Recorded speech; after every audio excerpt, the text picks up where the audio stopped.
Hello, welcome to the next daily drawing. Today we're going to be drawing a jellyfish. Thank you very much for the person that recommended it.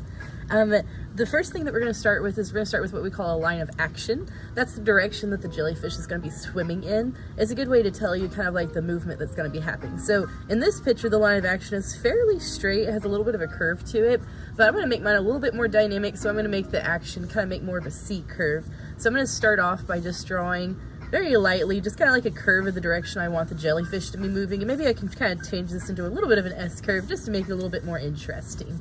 So this will be where the top of the jellyfish is, and this will be where the tentacle thing, trindles, whatever, the things that stick out of the bottom, that's the direction they're gonna go.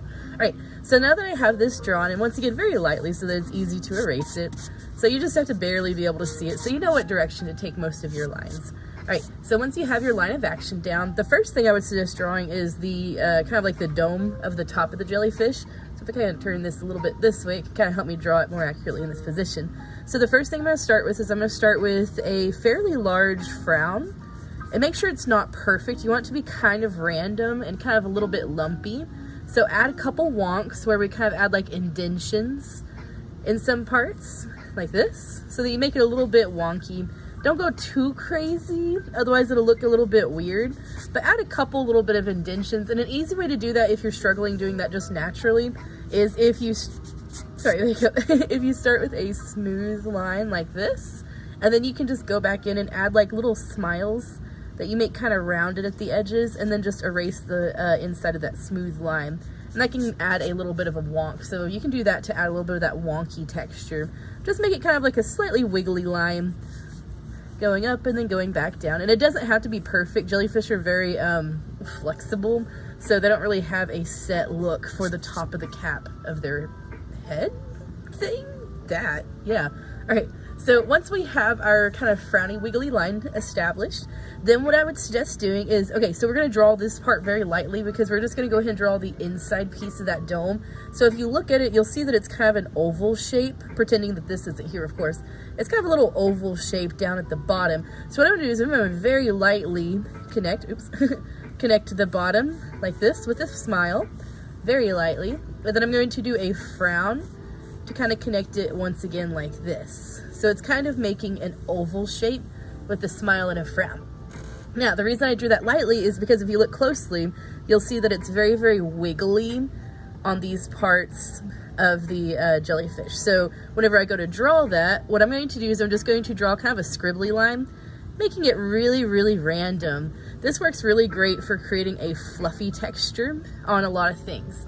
So all I'm doing is I'm just doing kind of like wiggling as I'm making smiley faces and frowny faces. Now, of course, maybe that's a little excessive. That'll work great for this part right here. But for the cat part, I'm just wiggling back and forth, making little smiles and frowns. So if you have a hard time making that look random, if they're all looking like, if it looks super perfect like this, it might look a little too cartoony, unless that's the look you're going for, of course. If it looks too perfect, just hold your pencil from further away like this. That way it's a little bit harder to control it, and then that'll make it feel a lot more random, and therefore it'll feel a lot more natural. So this is kind of more of a cartoony aesthetic. This is a little bit more of a natural aesthetic. So the kind of sort of messier or sloppier it looks, the more realistic it's gonna look, ironically. Very important though, be careful not to do loops like this. If you're looping, it's not gonna feel natural, okay? So be careful not to loop on this part in particular, all right? All right, so now that we got the cap out of the way, if it bothers you, you can kind of erase that circly thing on the inside. I'm just gonna keep most of it because it doesn't really bother me personally. All right, now that we have that, what I would suggest doing before we move on to the inside pieces is we're going to draw these little things where you can see lines going up. I'm not sure if they have muscles or not, but I think that's what they use to constrict and contract or whatever on their dome. So all I'm going to do is I'm just going to draw really lightly some smiles on this side. In the center, I'm going to draw a fairly straight-ish line, and then I'm going to switch to opposite kind of parentheses on the sides. So these ones should be curving in this direction, this one should be going fairly straight, and that will make it feel just a little bit more rounded. And then on the inside, I'm going to do kind of a similar thing. So straight in the middle, you're going to curve it on the opposite sides, like this. So now I have my muscles or whatever of the interior of the jellyfish. All right, so my cap is done. The next thing I'm going to do is I'm going to do this, now before I do the thin ones, I'm going to do this really big fluffy thing in the middle. If you know jellyfish anatomy, feel free to tell me what these parts are, because I don't know. I'm just making it up as I go. But the really big fluffy part in the middle has kind of the same thing that we have right here that has that kind of wiggly texture. Except if you'll notice at the very tip right here, it's kind of sort of coming in from the kind of bands on the jellyfish. So it makes kind of like two parentheses that are opposite. So that's what I'm gonna start with. So I'm gonna start right about here on this jellyfish. I'm going to make a slight parenthesis like this on this side. Then I'm gonna go over to the opposite side. Then I'm gonna do the same thing, slight parenthesis, going down like this. And then I'm going to quickly erase the interior so that I don't forget to do that later, because this is pretty solid and bright, so you don't really see through this particular part. Although there are parts of it that you can see through because they're kind of like, I think the word's translucent or something like that. All right, so I'm also going to erase the bottom right here so that I can get ready for my next fluffy part. All right, now this next part is extremely random, but it does kind of follow a little bit of a shape. So notice that it kind of makes an eggish shape, that it kind of goes out in two parentheses and then it gets thinner as it goes down. So what I'm gonna do is I'm gonna first very lightly sketch out. Now this is where I'm gonna be using my, what do you call it, line of action, okay? So I'm gonna do a parenthesis, not too big, just however big you want that center floof on this side. It's a little bit more of a frown than a parenthesis because it's kind of tilted. And then I'm going to stretch this down, do the same thing, very lightly. So it's going to look like a really weird mushroom at first, okay? All right, and then I'm just going to do a slightly wiggly line all the way down, just by doing wiggles. All right, so that's the direction that I want to go for with this big poof in the middle. Now, I don't want to leave it smooth like that because that looks really weird. Oh my gosh, you could totally turn that into like a really cute creature, but maybe I'll do that later. I don't know, I'm going to have to come back to that. But anyway, all right, so what I'm going to do is right here it stays fairly smooth, but right here is where we're going to start seeing that really fluffy texture. So I'm going to start right where it starts to get fluffy, and then I'm just going to add a really, really dramatic wiggle by going back and forth. And you can go inside that ovally shape, you can go outside that ovally shape. Your goal is just to make it look extremely random. I'm just going to go all the way down until I get to my bottom part. And then I'm going to do the same thing on the other side. So I'm just going to do some wiggles. You can go really far on the inside, or you can go really far on the outside. That's just kind of up to you where you want to go with that kind of wiggly texture. All right, and then once we get down here, because it does get so small, it's okay if you touch back on a previous wiggle. So like notice that some of these are touching. That's okay to do on this particular case. All right, now there are some wiggles that I can see on the inside, so I'm actually going to go ahead and add maybe like at least one more row of kind of wiggles. And it's okay if they touch another one. Just be careful not to like go over it too much, otherwise you might kind of lose that illusion of a wiggly texture. All right, so once I have my wiggles done, then I can take my eraser and kind of get rid of that ovally shape that I had on the inside, like this. All right, so now you can leave it as just this many wiggles. If you want to add more wiggles, feel free to. That's kind of up to you how many wiggles that you would personally like to add. That just gives it a little bit more volume and stuff. And if you feel if you have gone too far with the wiggles, feel free to erase them and make them smaller, and just do it until you're satisfied. All right, so now that I have this center wiggly mass of stuff that comes down, now I get to do the fun part of doing this kind of smooth, long, very, very narrow kind of, tentacles, I think is what you call them, coming down from the bottom. Now, there's not really any like rhyme or reason to it. The key thing is you draw a line and then you immediately draw a parallel line with it that's super, super thin. So to do that, what I'm going to do is I'm going to start pretty easy on the outside. It's a lot easier to go on the outside. It's going to be harder right here because you're going to have to overlap a little bit. All right, so I'm going to start on the outside. The key thing is that you start kind of like, if you look at here, it starts on the edge of that kind of weird fluffy part on the inside of the body. So that's where it starts. So it doesn't have any tentacles coming from the outside. It's always from the inside, kind of floofing out. So that's very important to keep in mind. And then if you'll notice that they get really, really long and very, very skinny as they get further down. So I'm going to start just right here at the end of my floof. And then I'm just going to draw, kind of following that kind of guideline that I had before. And it's okay to go a little bit longer, a little bit shorter if you want to. So any direction that you kind of want to go. And then this is super, super important. You can start down here or you can start up here. I'm going to start down here just because I find that easier, but if you want to start up here, you can. You're going to follow it as close as possible without, without touching. If you accidentally touch, it's okay. You can always go back and erase it. If you want to follow as close as possible. If you drew the octopus with me earlier, it's kind of similar to that, except this time you don't want to go too much thicker. You want to keep it very, very thin and very, very narrow. So take your time on this part as you go up. So there's one. Now, this octopus have 8. I have no idea if these are supposed to have an exact number. I'm just going to go every other one is what I'm going to do. So I did this one. I'm skipping that one. I'm going to go for this little line thingy right here. And then I'm going to go for it. Now, especially with this one, it's very fun to overlap. So whenever you go to draw a line, if you hit one, just jump over it and then continue it elsewhere.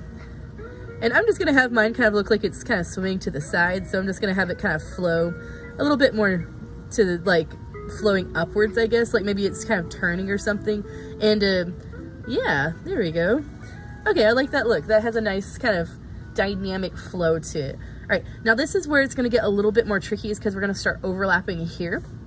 What I would suggest doing is draw your first line. So I'm going to do this one, skip this one, do this one. So draw your first line in any direction that you want to go. So I'm going to have mine flow like this. And you don't have to draw them in the same direction I'm going. I'm just going with however it feels natural for me. And then after you draw that line, before you draw the second one, go back and kind of erase a little bit next to it on the side that you plan on drawing the other one. That way you don't have to worry about erasing on the inside of the lines, because a lot of times if you try to erase it afterwards, you're going to end up erasing your line and then you're going to have to redraw it again. So this makes it to where you only have to redraw one of those lines as you erase it. So then I can just go back with my line. Lining. And this part's actually really relaxing because, like, I don't know, some people find this part a little bit harder, but I really like drawing long flowy lines because I think they're so pretty and cool. So I don't mind drawing long flowy lines. All right, so then I can kind of just go back and repair any of these things that I need to redraw, or I can just leave them as softer. All right, so now the rest of it is you're just adding however many legs that you want, and you can have some of them overlap behind other things, and you can have some of them go a little bit wavy and wonky if you want to. So if you notice on the picture right here, some of them are kind of like really kind of curly and some are straight. So feel free to add a variety to your legs. I'm going to call them legs. I know they're not legs. Anyway, feel free to add a variety of different kind of looks to your tentacles and stuff to it. Drawing curves. Oh, I just touched the line. That's okay. I'm going to make it get a little bit wider there. Perfect. Yeah, and it's very, very important on this step. Just take your time. Don't stress about it too much. If you make a mistake, it's okay. I highly doubt anyone's going to be looking at every single tentacle that you draw and be like, oh my gosh, this is not perfect. So, jumping over. So here, I just really like drawing anything that has long flowy things. And if it's easier for you, you can draw through some of those legs. Like right here, if I draw through this leg, and then if it bothers you, you can always go back and erase it. Or if it really doesn't bother you, you can just leave it. And I don't think, as long as it doesn't bother you, I don't think it really matters very much. All right, so here I have all of my legs that I want to draw on the front, but it's not completely done yet. Because if you notice, there's tentacle things on the back of the body as well. So on this part, it's very important to think about your overlap. So if I go like this and I'm still wanting everything to kind of follow that line of action, when I draw it down, I want to really make sure that I'm going behind everything, including this big poof. So I'm going to go behind the poof, pretend that I'm drawing, and then continue it wherever it feels like it would come out of the other side. So here would be that tentacle, bringing it back up.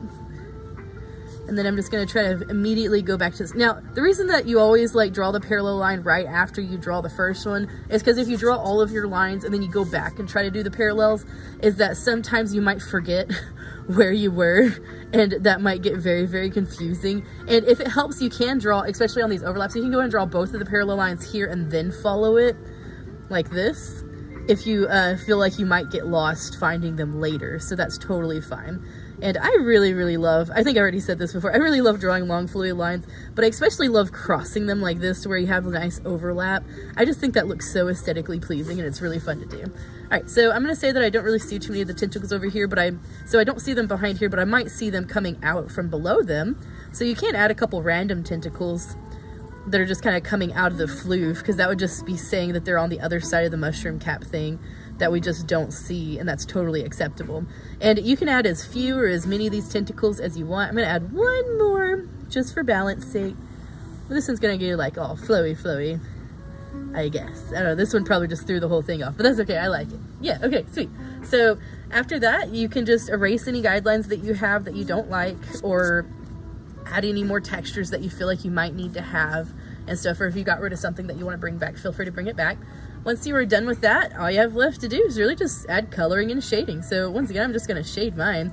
I'm not really going to have a whole lot of shading on this because a lot of this is kind of like a glowing effect. Something that I definitely do want to shade though is the underside of the cap. That way it feels like this stands out more.